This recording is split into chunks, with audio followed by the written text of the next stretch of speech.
అర్థమవుతుందండి? ఈ కడుపుకు కూడి పెట్టకపోవడం గొప్ప కాదు, ఈ మనస్సు నిబ్బరం చేసుకోవడం గొప్ప. దేవునికి స్తోత్రం. ఈ మనస్సు నిబ్బరం చేసుకుని ఇప్పుడు దైవావేశంతో నువ్వేం అడుగుతావో అడుగు, ప్రభు నీకు ఇవ్వడానికి ఇష్టపడుతూ ఉంటాడా? దేవునికి స్తోత్రం. కనుక ప్రియ దేవుని బిడ్డలారా, ఈ చివరి దినాలలో ప్రభు యొక్క ఆశీర్వాదము నీకివ్వడానికి ప్రభు ఇష్టపడుతున్న సమయంలో నీ భక్తి ఎలాగుంది, నీ విశ్వాసం ఎలాగుంది, నీ మనసు దేవుని మీద నిలకడగా నువ్వు నిలబడుతూ ఉన్నావా లేదనే విషయాన్ని దేవుడు జ్ఞాపకం చేస్తూ ఉన్నాడా?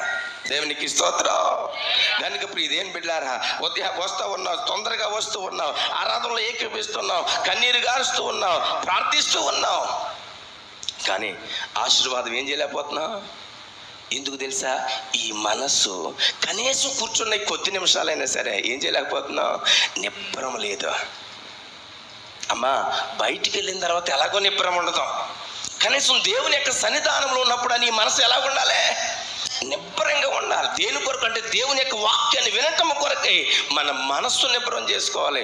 ఈ కొద్ది క్షణాలు, ఈ కొద్ది నిమిషాలు నీ మనస్సు నిబ్బరం చేసుకుంటే ఆశీర్వాదాలు నీ ఇంటికి పట్టుకెళ్తావు, ఆశీర్వాదాలు నీ బిడ్డకు పట్టుకెళ్తావు, ఆశీర్వాదాలు నీ కుటుంబానికి పట్టుకెళ్తావు, ఆశీర్వాదం నీ ఆస్తికి పట్టుకెళ్తావు. ప్రియ దేవుని బిడ్డలారా,